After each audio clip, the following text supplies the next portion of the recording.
Kumusta kayo mga tol? Welcome back sa aking channel at ngayon ay mag-cover tayo ng isang event na tinatawag na Hope Impact na sinasagawa ngayon ng Seventh-day Adventist Church sa buong Luzon.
Matapos nilang maisagawa ang motorcade nilang mga tol, nagdaos naman sila ng isang praise program at nagsalita ang kanilang mga sumusunod na guest speaker. Leta po, mula po ako sa Dinalupihan. Binabati ko po ang ating mga pastor, ang buong pamunuan ng simbahan, ang Seventh-day Adventist dito po sa Bataan. Alam niyo ho, di ho ninyo na itatanong, avid fan ho ako ng inyong aklat, Health and Home. At alam niyo ho ba, health, pakisabi niyo nga po ulit, health, home. Yan. Sa pamahalaang panlalawigan, ako po ay isang board member, ipinasa po namin ang isang ordinansa na hiniling po ng ating kasalukuyang governor si Governor Joel Garcia, na aking pong kinakatawan ngayon dahil mayroon po siyang mahalagang pagpupulong sa lungsod ng Maynila, kaya wala po siya ngayon. Ipinasa po namin ang isang ordinansa na siya pong magiging vision, siya pong magiging pananaw ng kanya pong pamamahala sa loob ng 3 taon. Dahil 3 taon lamang po yung termino namin, kung papalarin, magiging 9 na taon. Ang magiging vision po ng Bataan ay nakaangkla po dun sa inyo pong napaka-informative at napaka-helpful na babasahing health and hope. Itanong niyo po ako kung ano yun. Tanong niyo po ako kung ano yun. Yan. Dalawa po.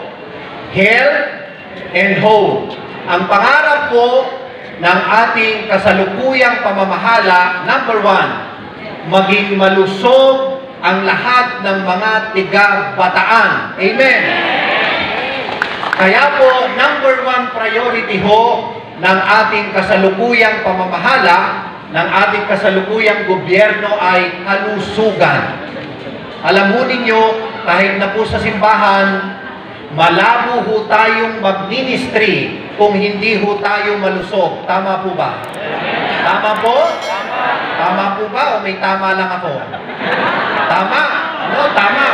Hindi ho tayo makakapag-ministry kung hindi ho tayo malusog. Kaya kailangan malusog po tayo. Amen po? Amen. Kaya mainit po, uminom po kayo, magpaypay po kayo. Pag iba na ho yung nararamdaman ninyo, kalabitin nyo na ho yung katabi ninyo, no? Pero buti na lang, medyo marami pong puno at medyo malamig po ng konti. So number 1, kalusugan. Number 2, dalawa lamang ho yung vision. Number 2, matatag na pamilyang Bataenyo. Eh di ho ba ho? Tama po? Kaya mukhang yung Provincial Government of Bataan, ginaya kayo, health and home. Amen? Ayun. Alam po ninyo, dahil po sabi po ni Governor, magbigay daw po ako ng inspirational message. Pero nakikita ko pa lamang kayo, parang kayo na ho yung aking inspirasyon. Maraming salamat po sa buong simbahan. Maraming salamat po, hindi lamang sa inyong trabaho ng evangelization. Maraming salamat po dahil patuloy niyo pong ine-embrace at ine-espouse itong kalusugan at pagpapatatag ng pamilya. Happy Sabbath. Happy Sabbath. Nakakatuwa po. Kanina, overwhelmed ang naramdaman ko. Nung lumiko tayo galing dun sa 4 lanes, nakita ko yung suporta ng mga kapatid. Kaya dahil po dun, maraming salamat po sa inyo.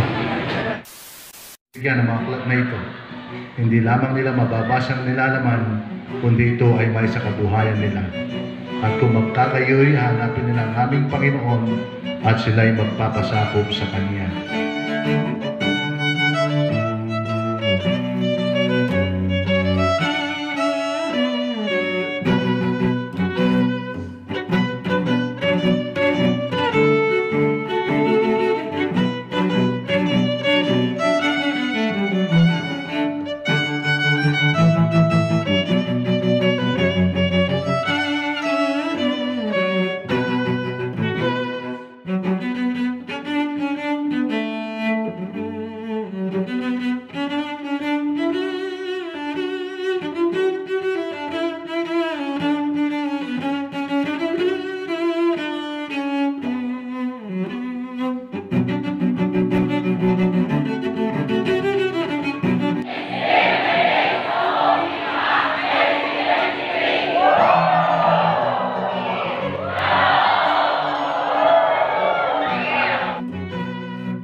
Mga tol, kung kailangan nyo ng mga educational content para sa inyong mga anak, subscribe nyo ito mga tol. Thanks for watching mga tol. Kindly like, share, and subscribe.